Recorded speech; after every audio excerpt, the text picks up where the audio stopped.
আসসালামু আলাইকুম রহমতুল্লাহ বারাকাতু। তো আজকে আবার এসে পড়ছি নতুন একটা ভিডিও নিয়ে। আমার যে ছোট্ট বাগানটা আছে এটার মধ্যে আমি কিছু পুঁই শাকের ডাটা লাগাইছিলাম। তো ওই ডাটাগুলা থেকে অনেকগুলা টুকা হয়েছে।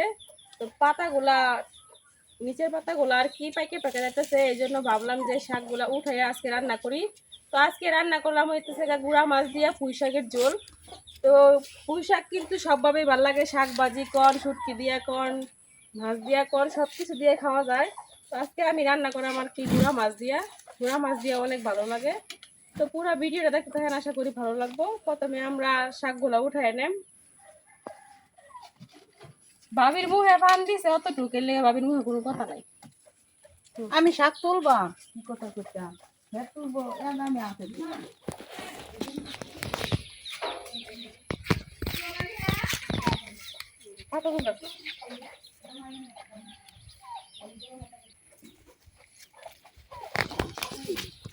তো এই যে দেখেন এক একটা ডুগা কত বড় বড় হয়েছে, লাগাইছিলাম হইতেছে এই যে এতটুক, এই যে ডাটাটা লাগাইছিলাম আর এটা থেকে অনেক বড় একটা ডুগা হয়েছে।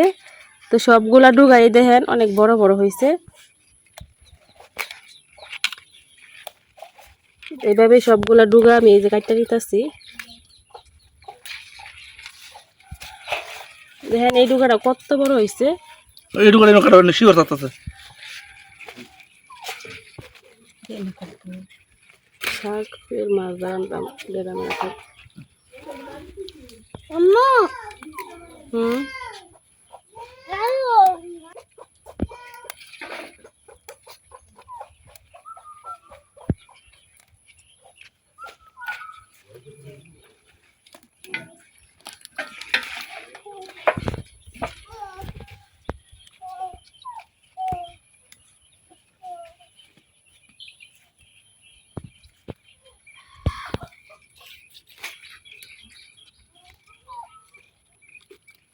এটা লো না, হ্যাঁ থাক এটা। না লো মাথাটা লো।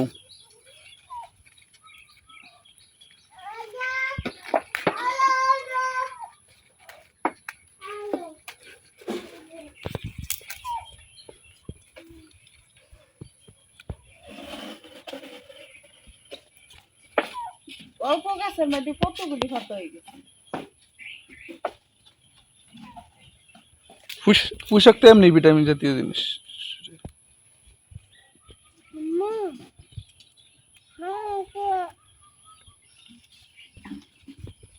এটা ডুগাটা লো।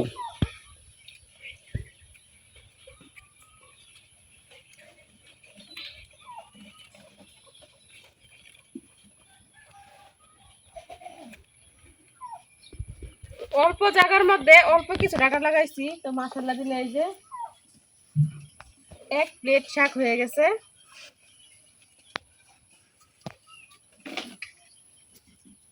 এডি আমরা রয়ে যাব কত দিয়ে গেছে। এই শাকগুলো দিয়া মাছ দিয়ে রান্না করলে কিন্তু আমরা যারা যারা আছি আমাদের ঘরে সবারই খাওয়া হয়ে যাইব। তো এখন যাই পুকুর থেকে শাকগুলো আগে পরিষ্কার করে ধুয়ে আনাম, তারপরে আর কি কাটে নেম। কারণ অনেক ময়লা বৃষ্টি হয়েছিল, তো এই জন্য অনেক বালু আছে, এই জন্য আগে ধুয়ে নেম তারপরে আর কি কাটে নেম।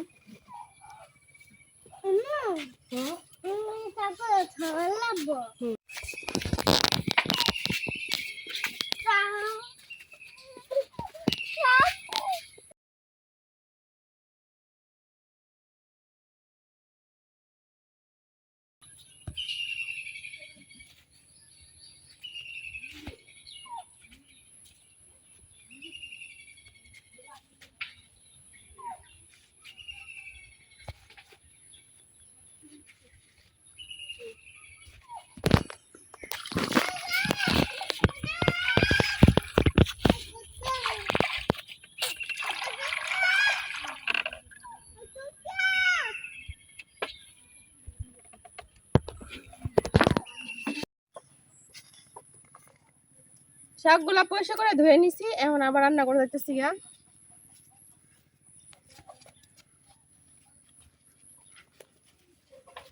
বাবা এটা কি গা বাবা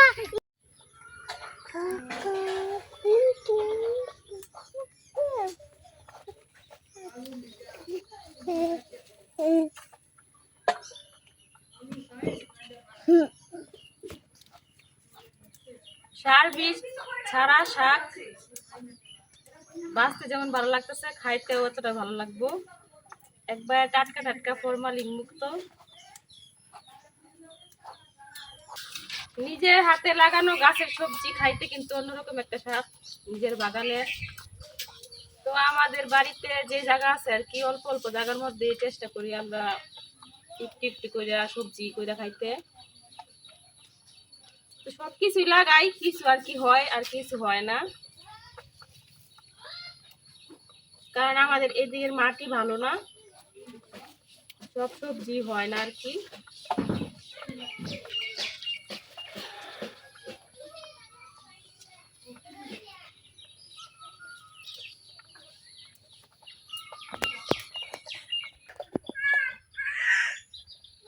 সবগুলা শাক কাটা হয়ে গেছে, এইদিকে আমি শাক কাটা পেঁয়াজ রসুন কাটা নিছি। আর আব্দুল্লাহ তো গুড়া মাছ খাইতে পারতো না, এই জন্য আব্দুল্লাহর জন্য ডাল বসাই দিছি, ডালের বলও পয়সা করছে। এখন শাকগুলা ভালোভাবে ধুয়ে নেন, পুকুর থেকে আগে খুব ভালোভাবে ধুয়ে আনছিলাম, একটা একটা করে পাতা ধুয়ে আনছি। এখন যেহেতু বাঁধছি আবার ধুয়ে নেই।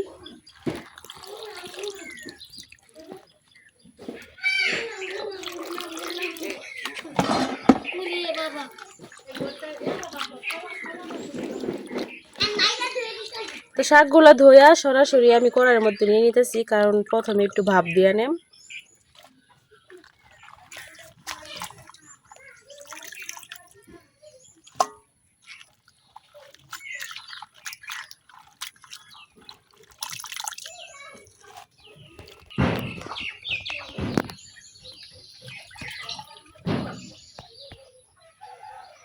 শাকটা ভাপ দেওয়ার কারণ হইতেছে পুঁই শাক থেকে কিন্তু একটা ঘ্রাণ বার হয় আর কি, ওই ঘ্রাণটা আমার একদমই ভালো লাগে না, এই জন্য শাকটা আমি ভাপ দিয়ে নেই।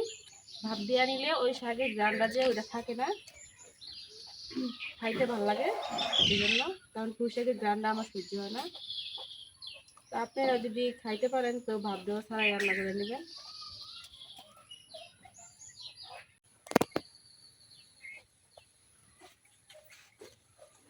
ডালের মধ্যে সব মশলাপাতি দিয়ে নিছি, ডালটাও হয়ে গেছে। বাগার দেওয়ার জন্য একটা কড়াই বসাই দিছি।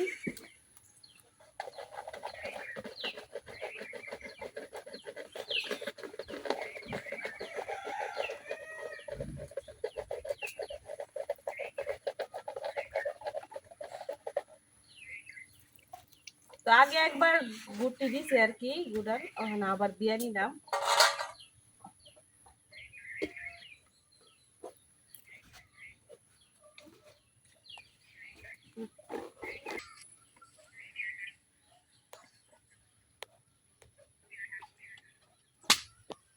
ডাল বাগার দেওয়ার জন্য আমি তেল দিয়ে দিছি কড়াইয়ে, এখন পেঁয়াজ রসুন দিয়ে নিতেছি।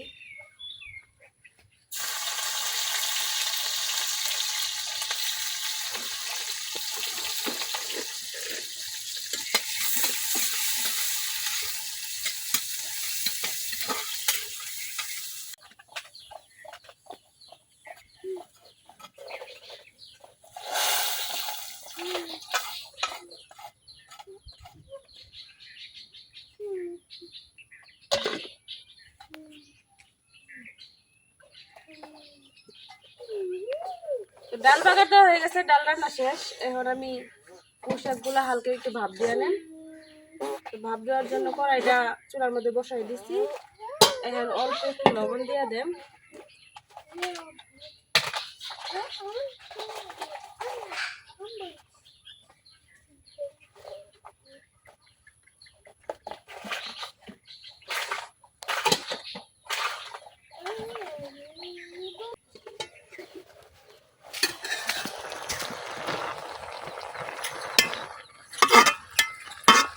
এক কড়াই শাক ছিল, অল্প একটু হয়ে গেছে, এখন আরো কমবো।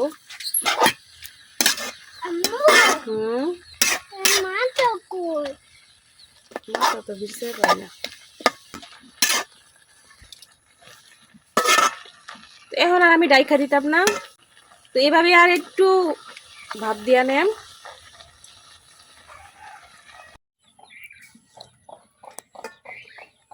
শাকগুলা ভাপ দেওয়া হয়ে গেছে, এখন আমি উঠাই নিতেছি।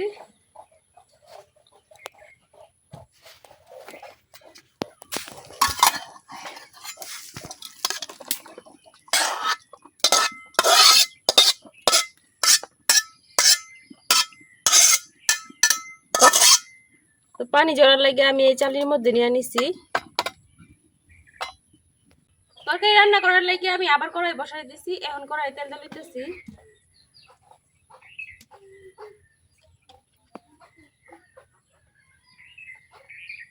এখন দিয়ে দিতেছি কাইটে রাখা পেঁয়াজ।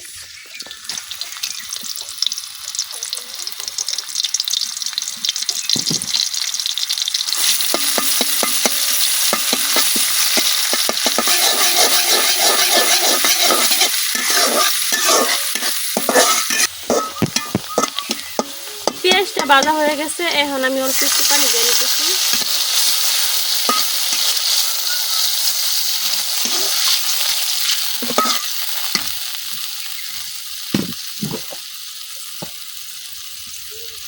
এখন এক এক করে সব মশলা দিয়ে নিলাম। হলুদের গুঁড়া, মরিচের গুঁড়া, ধনিয়ার গুঁড়া, স্বাদ মতো লবণ। তো আগে আমি লবণ দিয়েছি ভাপ দেওয়ার সময়, ওই জন্য এখন একটু কম দিলাম।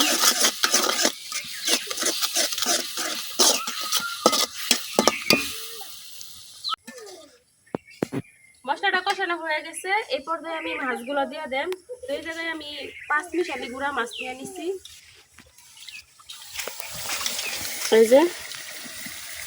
এই জায়গায় 4-5 রকমের মাছ আছে, সবগুলা মাছ আমি কষাই নেব।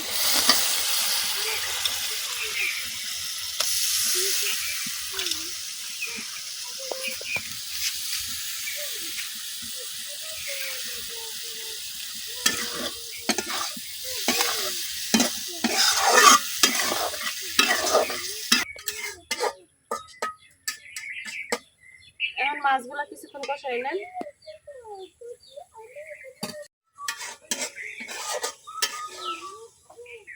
মাছগুলা কষানো হয়ে গেছে, এখন আমি ভাপ দিয়ে রাখা শাকগুলা দিয়ে দেব।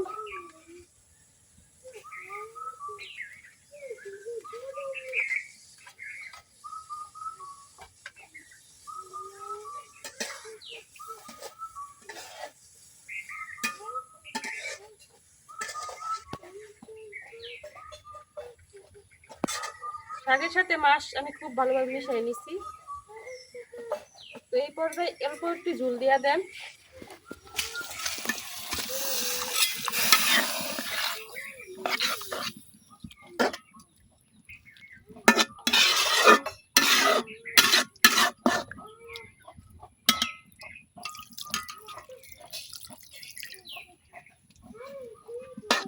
ঝুলিরটা আমি বেশি দিছি, কারণ তরকারি একটু ঝুল ঝুল রাখাম। পুঁই শাকের ঝুল খাইতেই কিন্তু ভালো লাগে।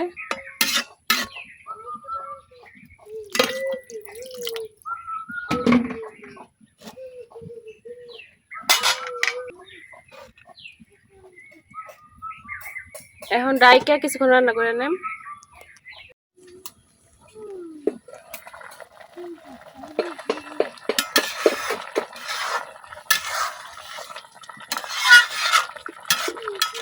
তরকারিতে ঝুলে বড় কাইসা করছে, অনেকখানি ঝুল উঠাই না গেছে। তো আর 2-3 মিনিট জাল করে নেম। জাল করার পরে আমার রান্নাটা হয়ে যাইব। এখন ডাইকা আমি আরো 2-3 মিনিট রান্না করে নেম।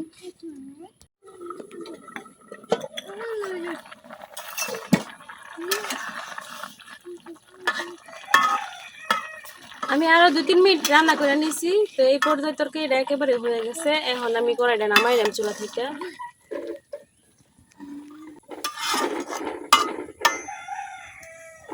তো এই যে নিজের বাগানের টাটকা টাটকা পুঁই শাক দিয়ে গুঁড়া মাছের ঝোল হয়ে গেছে। তো আমার রান্নাটা কেমন হয়েছে অবশ্যই কমেন্টে জানাইবেন।